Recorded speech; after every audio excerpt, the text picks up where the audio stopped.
Hello guys, so I want to tell you a story about how time management can be costly when you are doing a construction project. When you are building a house, if you have issues about time management, you will find yourself in big trouble. So if you haven't subscribed to my channel, what are you waiting for? There's a lot to learn from my videos about time management. There's a lot you will learn about other aspects of building a house. There are so many lessons you will learn from my videos, and they will help you to complete your project within the time. You will also be able to complete building your house within the budget. Those are two very important things that people are looking for, especially if you are in Kenya or any other part of Africa. Time management is important. Cost management is very important when you're building a house. So I want us to look at a story. I want to tell you a story about my experience with time management. So this is how it goes. I had planned to complete some part of the ceiling. Okay, there's a part of the ceiling that was not done during the construction project. You know, this part of the ceiling where we have the roof, there's a combination of the slab, and some parts of the house have a roof kind of ceiling. Okay, so that part had an unfinished ceiling. It needed some gypsum to be fixed in that part, and then we had all the plans in place. I had talked to the guy who was supposed to do the work, and he had given me a list of materials that I needed to purchase at the local store, that is the hardware in Kenya. So it is in the morning, and there's some little bit of rain, so I head to the hardware first. I had confirmed with the guy who was supposed to come and do the work, and I had been given a confirmation that the guy is supposed to be on his way. So I hurriedly took my breakfast and headed to and I drove to the hardware, which was along the Eastern Bypass Road. If you are in Kenya, there's an Eastern Bypass, and along that route we have so many hardwares. So I headed myself to the hardware, and upon reaching the hardware, I met a young man at the counter. He was working on another order, but we had another lady, a young lady, brown in color. So I engaged the young man. First of all, I tried to engage the lady, but she referred to the young man who was wearing a bluish navy blue overall. Okay, so I asked him. I got out my phone and started asking him, okay, I'm looking for gypsum screws. How much?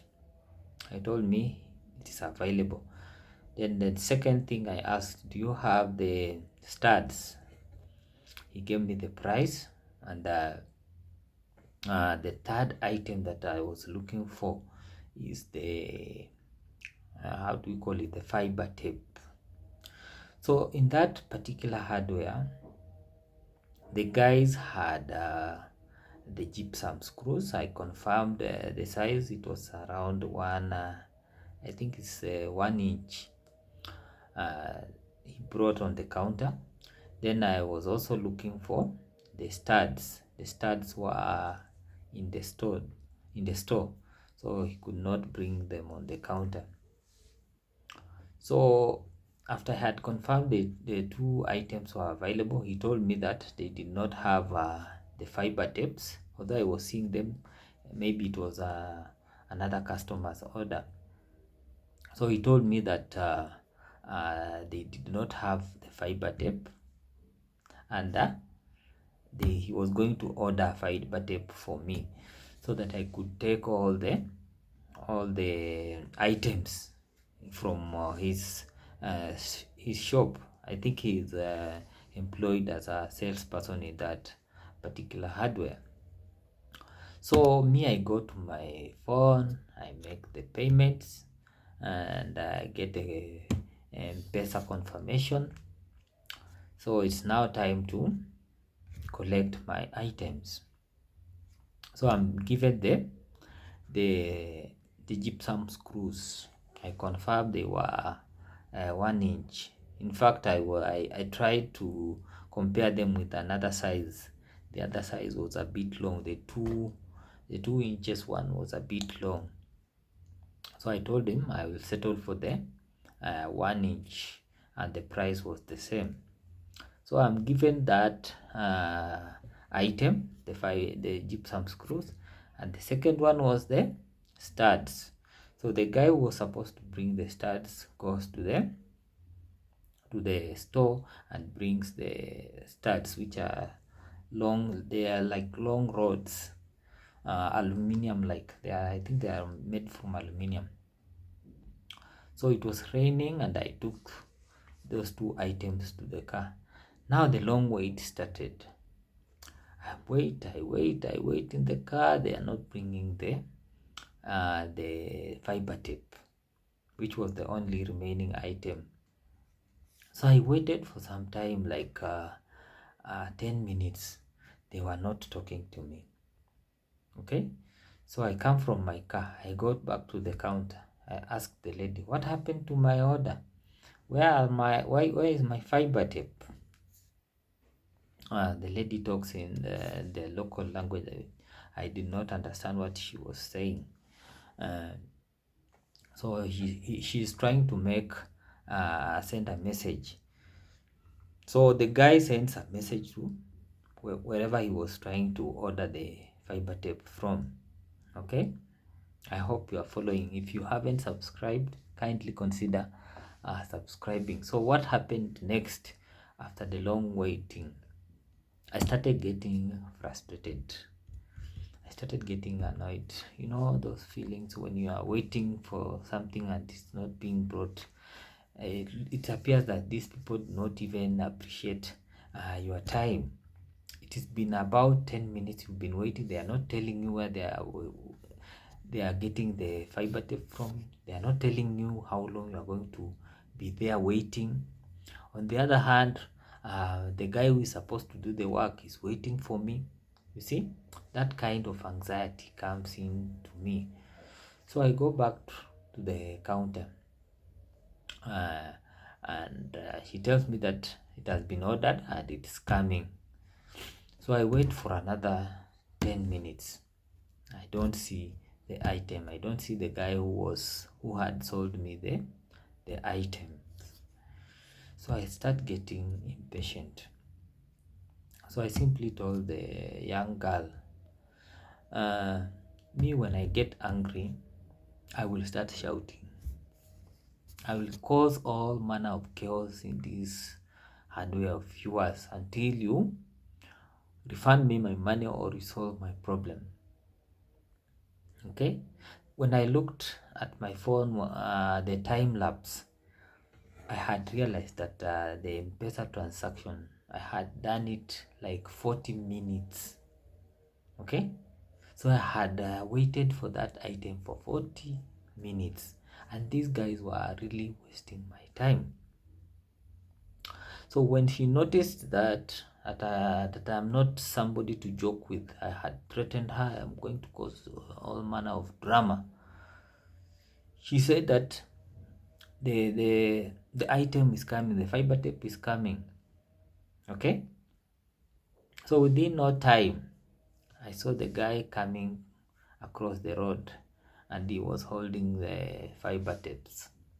Okay, so he told me, those fiber tapes, one of them is yours. It is when I saw those items that I started cooling down. Okay, but these guys had really wasted my time.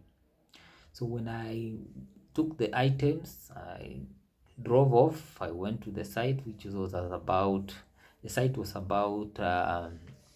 5 kilometers 5 kilometers from the Eastern Bypass where I was buying the items. So upon arriving at the site, I found that the guy was supposed to do the work had left, you see. So I had wasted my fuel. I spent fuel to go to the site, and there was a lot of delay on the way. So after buying the items, the road towards the construction site was also having challenges. Some of the big trucks were having challenges in delivering their materials to the various destinations. So this time lapse between me getting the items in the hardware and arriving at the site, it was all involving time, poor time management. And some of these issues were brought about because of unforeseen situations. You go to the hardware, there are delays, people don't want to understand, they don't tell you you've made a payment, you cannot reverse it back, you have to wait, and such like things. So when you are doing your construction work, you have to be aware that these are some of the unforeseen things that you will come across, but all you need is good time management. When you leave early, if I had left early, I would not have felt the pinch, or perhaps the fundi would not have left because of the delays, or waiting endlessly for somebody who is not maybe showing up in time. And I learned the lesson: always have a good plan, manage your time properly, and you'll see your everything going on smoothly. So let me know in the comment section, what is your experience in your country or in your local area? How do the hardware people treat you? Are they good in terms of time management? When they tell you that they don't have an item in their shop and they are going to order the item for you, are you going to stay there waiting? For how long should we wait? For how long should we wait when we are told that an item is going to be delivered to us? Otherwise, thank you so much for your time, and I will see you in the next video about construction, about building your house. Thank you, and see you in the next one.